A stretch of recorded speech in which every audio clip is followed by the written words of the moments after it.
welcome back to the MHN Sports Minute. I'm your host, John Bidet, and this is episode 71, and sadly, my last episode of this podcast. I'd like to thank Mr. Ogden for helping make this happen.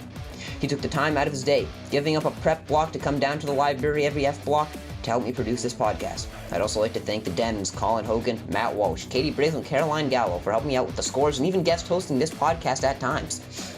I'd also like to thank all of our amazing listeners who have been supported over the seasons. Here are a few of my favorite storylines from over the year. In the fall, senior captain Jack Den got a red card against Bromfield. There was a ton of discussion and talk over the school about what might happen to him and how it would affect the team. The winter season was a big one for Maynard.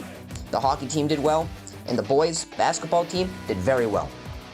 But Kyle Monahan was looking to join the 1,000-point club entering the season, and there was a lot of intrigue about which game he would get it in.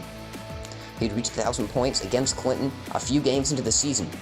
Of course, the other big storyline around the basketball team was their state championship run. The boys had arguably the greatest season in Maynard basketball history, led by an extremely talented 9-man rotation running one of the best 2-3 zones in the country. Coach House and Co. were able to defeat just about every team they crossed paths with in order to bring home another trophy. In the spring, the big story has been Nolan Courier's no-hitter. Although what happened recently is an impressive feat that deserves to be talked about. Striking out 10 in a huge win over Bromfield, Nolan did something most pitchers can only dream about. Now for a quick baseball and softball update. The baseball team took on Tohoto on Tuesday, and it was a tough loss. There wasn't a ton to be happy about, but there were some good things that happened. The bats were swinging a little bit, but the defense for Tohoto was just too good for the Tigers to build up any momentum. Pitching-wise, the boys got out of a bases-loaded jam that could have ended the game early in the 6th inning.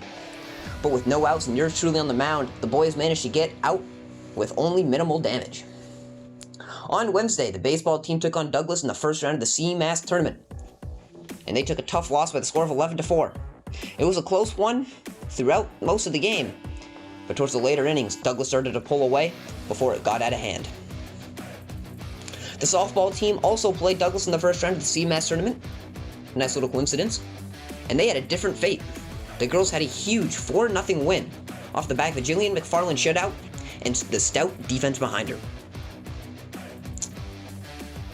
As I reflect back on this year, I can truly say only one thing. It was a great year to be a Tiger, and it was a great year to be in the class of 2022.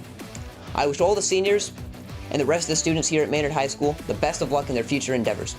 And I hope you all achieve the dreams and goals that you were looking for. That's all for this episode, this season, and the first year of the MHN Sports Minute. This has been episode 71. I've been your host, John Bidet, and saying this for the final time in my Maynard High School career. Signing out.